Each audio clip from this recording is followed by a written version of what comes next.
LCR circuit.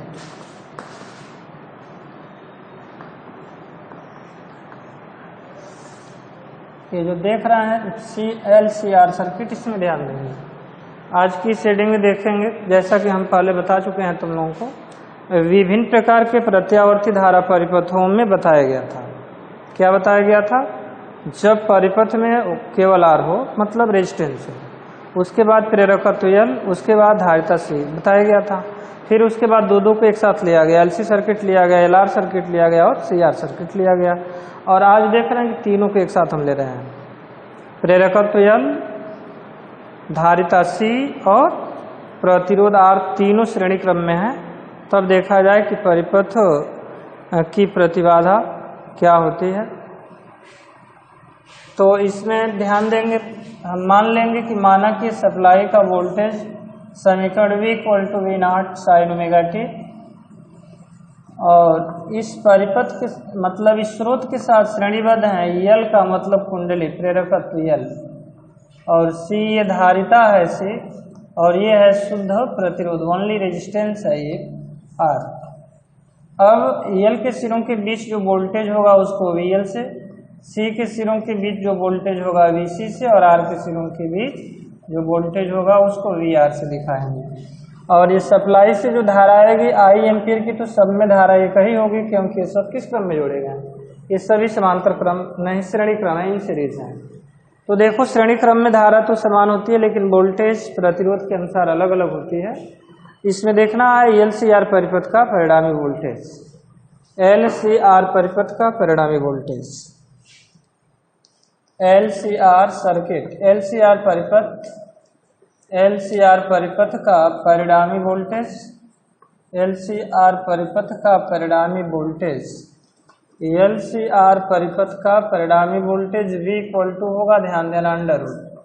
तो इसमें देखो, ये जान रहे हो कि सब I एम्पीयर की धारा मतलब प्रत्यावर्ती धारा I वोल्टेज VL के बीच कालांतर होता है। इसमें वोल्टेज VL धारा I से कला में 90 अंश अग्रगामी होता है। वही धारा जब C में पहुंचेगी, धारिता C में, तो वोल्टेज VC उसी धारा I से कला में क्या होगा, 90 अंश पश्चगामी। इस तरह से वोल्टेज VL और VC परस्पर विपरीत दिशाओं में होंगे। VL - VC इसका परिणामी वोल्टेज, और VR तो देख रहे हैं कि I और R के सिरों के बीच वोल्टेज समान कला में होंगे।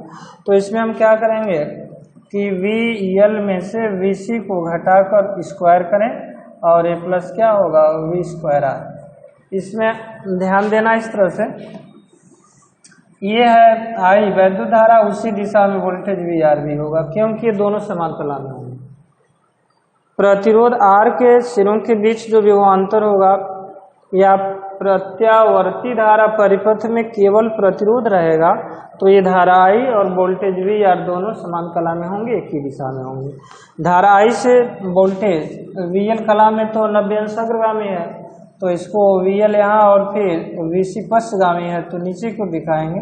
और यही है, ये जो देख रहे हैं ये है VL - VC, और इसका हम परिणामी देखो, तो ये VL - VC, और ये जो VR है इसके VR, और ये है VL - VC, तो इसका और इसका परिणामी ये होगा। तो परिणामी वोल्टेज जो V होगा और I के बीच एक कालांतर फाई मानेंगे।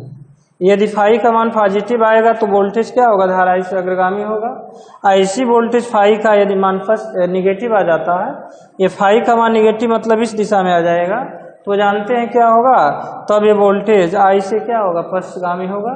और जब 0 होगा, कहने का मतलब फाई का मान जब 0 करेंगे, तो वोल्टेज और धारा दोनों समान कला में होंगे। तो देखो इसमें ये परिणामी जो वोल्टेज होगा, क्योंकि इसका और इसके वर्गों का योग होगा, फिर वर्गमूल लेंगे, तो ये VL - VC का स्क्वायर प्लस V²R, यही परिणामी वोल्टेज होगा। अब इसमें मान रखेंगे, तो देखो V = √VL के जगह पर लिखेंगे IXL - IXC का ये होल स्क्वायर प्लस I²R²। इसमें अब क्या करेंगे कि I² को ब्रैकेट के बाहर, अंडर रूट के बाहर कर देंगे सीधे, तो वर्गमूल बाहर आ जाएगा। V = हुआ I और √XL XL माइनस XC का होल स्क्वायर और A प्लस हुआ R स्क्वायर। तो इसमें परिपथ की प्रतिबाधा Z इक्वल टू होगी LCR। LCR परिपथ की प्रतिबाधा, LCR परिपथ की प्रतिबाधा, LCR परिपथ की प्रतिबाधा Z, LCR परिपथ की प्रतिबाधा Z इक्वल टू V/I। तो Z इक्वल टू I से I कैंसिल होगा, ये होगा under root XL minus XC का होल स्क्वायर और प्लस ये हुआ R स्क्वायर। अब देखो यदि XL बराबर XC या ओमेगा L बराबर 1/ओमेगा C, तब जानते हो क्या होगा, तब Z इक्वल टू होगा R न्यूनतम।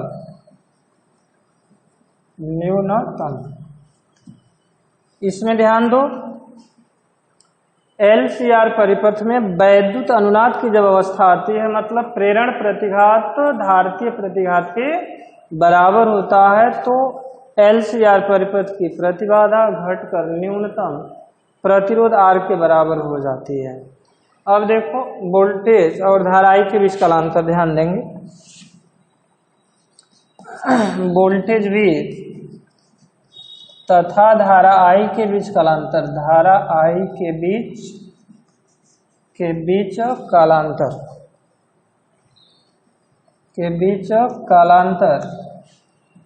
tan phi इक्वल टू होगा, tan phi इक्वल टू, देखो ये होगा लंब बटे आधार होता है VL माइनस VC अपान VR। तो VL तो जान रहे हैं कि यहाँ XL माइनस XC अपान R होगा, इसमें I और यहाँ भी IR होगा। VR की जगह पर IR लिख सकते हैं, तो VL की जगह पर IXL लिखेंगे, VC की जगह पर IXC लिखेंगे, I से I कट जाएगा। अब यहाँ इसका मान रखोगे तो ओमेगा L माइनस 1/ओमेगा C इक्वल टू C/R हो जाएगा यह। और इसमें कंडीशन 3 हम बताने जा रहे हैं, ध्यान देंगे। नंबर 1 ध्यान देना, यदि omega L is greater than 1/ओमेगा C, तब बताओ फाई का मान क्या होगा।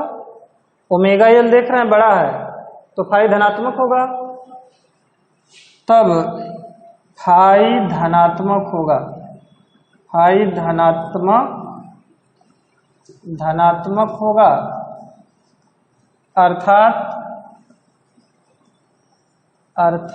वोल्टेज V धारा I से क्या होगा, अग्रगामी, धारा I से अग्रगामी होगा, अग्रगामी है। दूसरा नंबर देखो, यदि omega L is less than 1/ओमेगा C करें, तब फाई क्या होगा, निगेटिव होगा, ऋणात्मक, तब फाई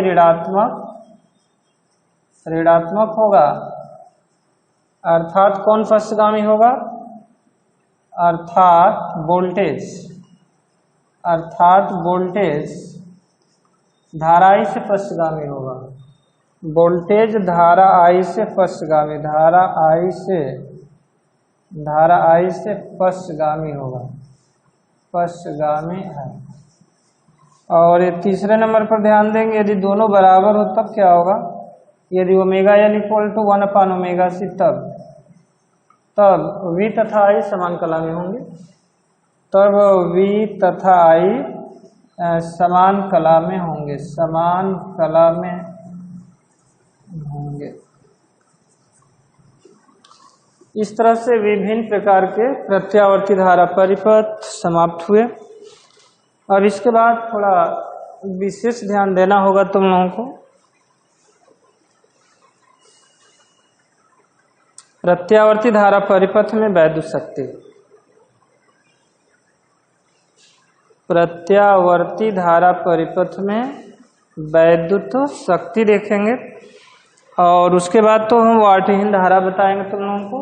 वाटहीन धारा बताने के बाद ट्रांसफार्मर और ट्रांसफार्मर की उपयोगिता बताकर रिलेशन समाप्त कर देंगे। तो इसके बाद देखेंगे वैद्युत शक्ति प्रत्यावर्ती धारा परिपथों में, ये वैद्युत शक्ति। प्रत्यावर्ती धारा परिपथ में वैद्युत शक्ति। प्रत्यावर्ती धारा परिपथ, प्रत्यावर्ती धारा परिपथ, प्रत्यावर्ती धारा परिपथ, प्रत्यावर्ती धारा परिपथ में वैद्युत शक्ति, में वैद्युत शक्ति, प्रत्यावर्ती धारा परिपथ में वैद्युत शक्ति। इसमें देखो पहले नंबर पर, जैसे अभी हम बता रहे थे विभिन्न प्रकार के प्रत्यावर्ती धारा परिपथों को बताए थे, सब में वोल्टेज और धारा के बीच कालांतर देखे हैं और फेराडे वोल्टेज प्रतिबाधा सब देखे हैं। इसमें वैद्युत शक्ति का मतलब जानते हैं, परिपथ में क्या होता है, ऊर्जा व्यय होती है। तो किसी परिपथ में ऊर्जा व्यय होने की दर को ही शक्ति अथवा क्या कहते हैं, सामर्थ्य कहते हैं। जैसे मान लो हमारे पास 100 वाट का एक बल्ब है, वैद्युत शक्ति का मात्रक होता है वाट या जूल पर सेकेंड भी होता है, किलोवाट घंटा भी होता है, वोल्ट रेड ऑफ यूनिट भी होता है, जिसको शॉर्ट में BTU कहते हैं। B का मतलब वोल्ट, T का मतलब ट्रेड, U का मतलब यूनिट। तो एक यूनिट जो बिजली है वह कितने जूल के बराबर होगी बताया जाएगा। 100 वाट का बल्ब है, जानते हैं कि 100 वाट का मतलब ये हुआ, वाट का मतलब जूल पर सेकेंड होता है। 100 वाट का मतलब ये हुआ कि किसी बल्ब में यदि 100 वाट का बल्ब है तो उस बल्ब में 1 सेकेंड में 100 जूल ऊर्जा क्या होगी, व्यय होगी। तो उस बल्ब की शक्ति हम कह सकते हैं कि बल्ब का पावर, इलेक्ट्रिक पावर है 100 वाट।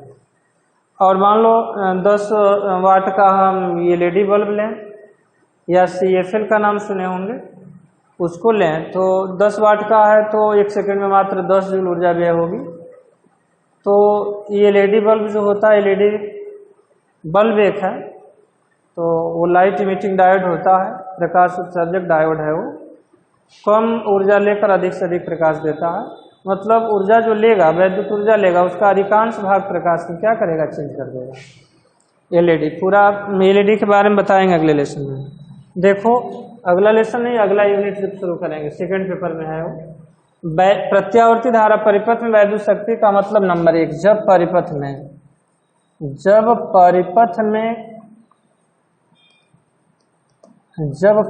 में केवल शुद्ध प्रतिरोध R हो, जब परिपथ में केवल शुद्ध प्रतिरोध R हो, केवल शुद्ध प्रतिरोध R हो। तो देखो ये जानते हो कि जब प्रतिरोध R है तो वोल्टेज और धारा दोनों समान कला में होंगे। प्रत्यावर्ती वोल्टेज, प्रत्यावर्ती जो वोल्टेज होगा V = हम बताए थे V0 sin ωt,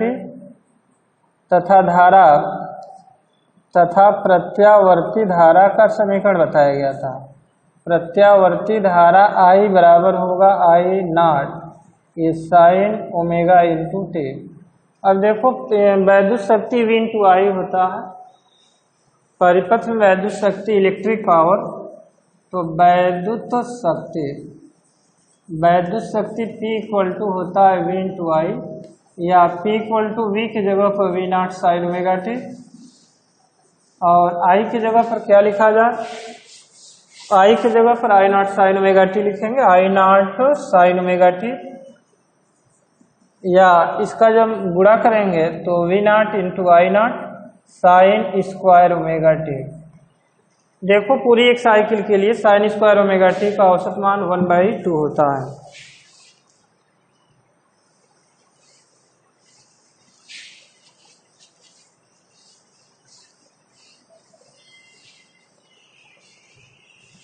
पूरी एक साइकिल के लिए ध्यान देना, पूरी एक साइकिल के लिए sin² ωt का औसत मान, sin² ωt का औसत मान 1/2 होता है। अतः पूरी एक साइकिल में औसत शक्ति, अतः पूरी एक साइकिल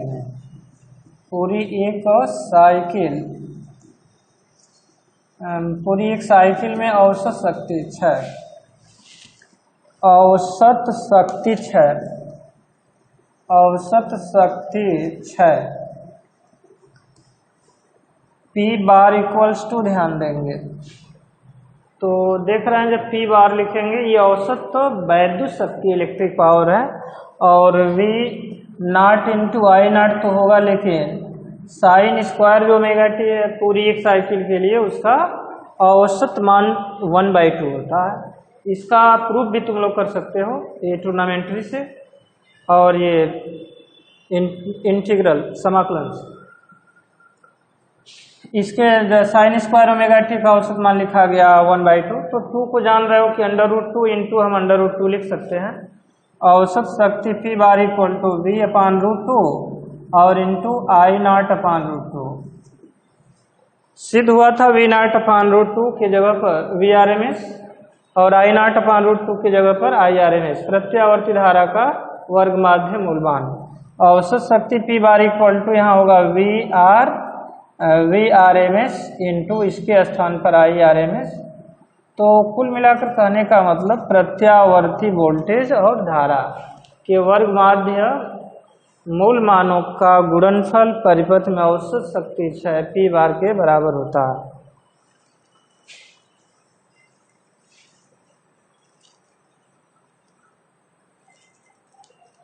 अब इसके बाद तो दूसरे नंबर पर देखेंगे, जब परिपथ में प्रेरकत्व L और प्रतिरोध R दोनों हैं।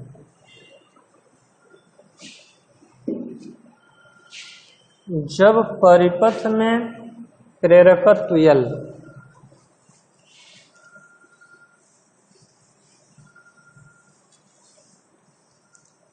जब परिपथ में प्रेरकत्व L तथा प्रतिरोध R दोनों श्रेणी क्रम में हैं।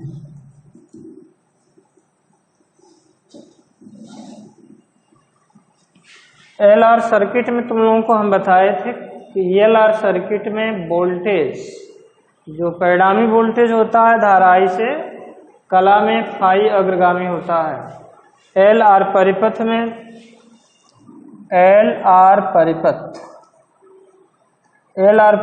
में प्रत्यावर्ती वोल्टेज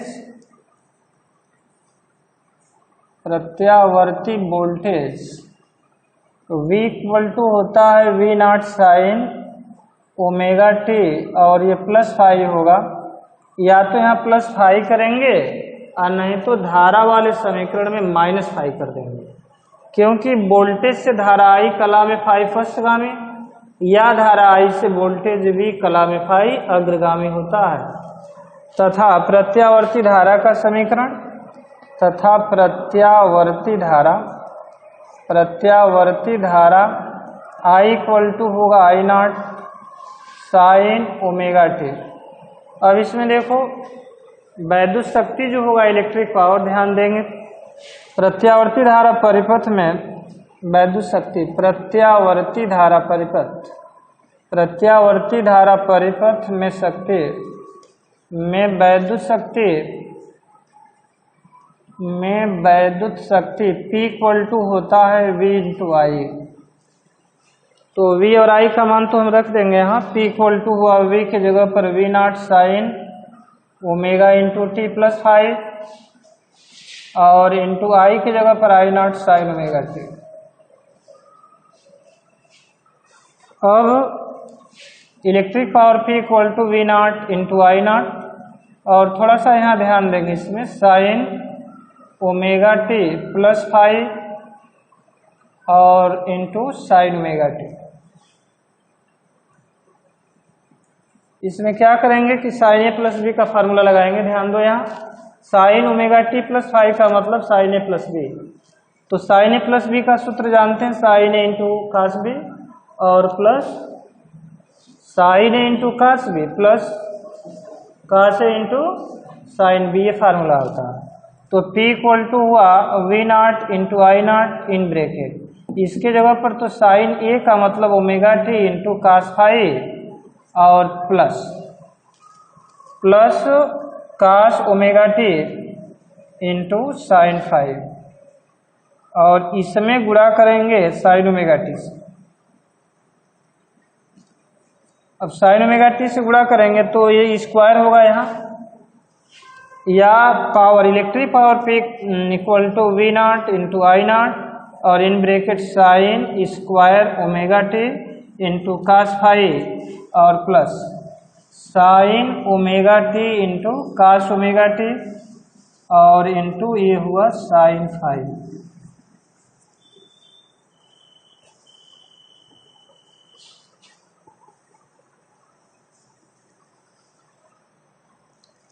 एक चीज यहाँ थोड़ा सा ध्यान दो, एक लाइन यहाँ ध्यान देना, या इसके जगह पर हम लिख सकते हैं P equal to V naught into I naught और इन ब्रैकेट साइन स्क्वायर तो रहेगा omega t into cos five और यहाँ प्लस ध्यान दो, यदि यहाँ 1/2 कर दें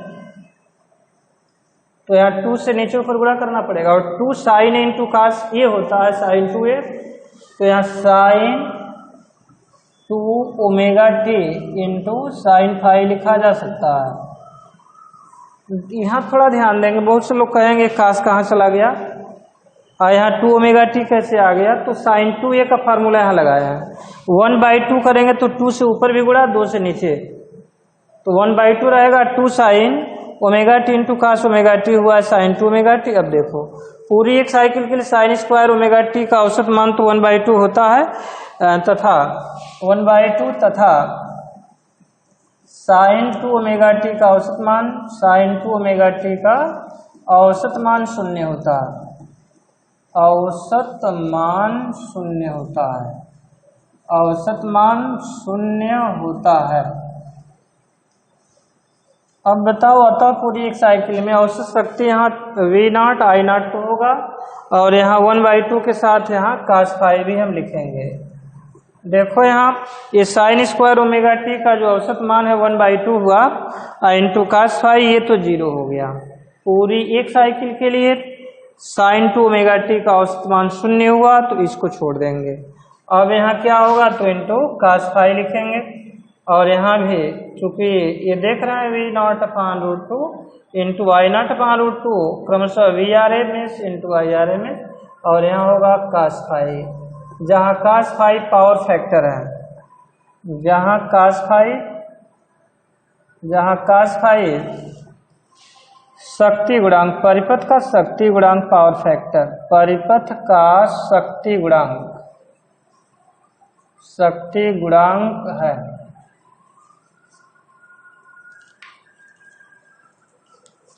कास फाइव का भी मान निकालेंगे।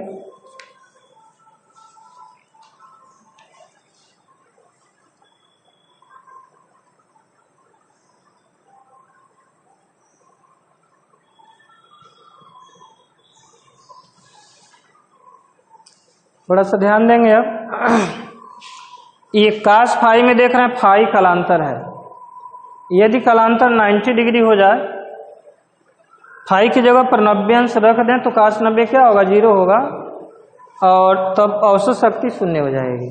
तो केवल यल लें, केवल प्रेरकत्व यल लें तो यल में कालांतर 90 डिग्री, केवल धारिता सी लें तो भी कालांतर 90 डिग्री, तो केवल यल और केवल सी वाले प्रत्यावर्ती धारा परिपथ में औसत शक्ति 6 होती है। इसी पर एक परिभाषा देंगे वाटलेस करंट वाटहीन धारा का। वाटहीन धारा क्या है, किसे कहते हैं, एक लाइन में सुन लो। वाटहीन धारा का मतलब जब किसी परिपथ में वैद्युत धारा प्रवाहित हो लेकिन औसत शक्ति 6 हो, तो उस प्रकार की धारा को वाटहीन धारा कहते हैं, वाटलेस करंट कहते हैं। धारा के प्रवाहित होने पर शक्ति 6 हो परंतु धारा बहती रहे तो ऐसी धारा को क्या कहेंगे, ऐसी धारा को कहेंगे वाटलेस करंट, वाटहीन धारा। अब इसके बाद कल बताया जाएगा।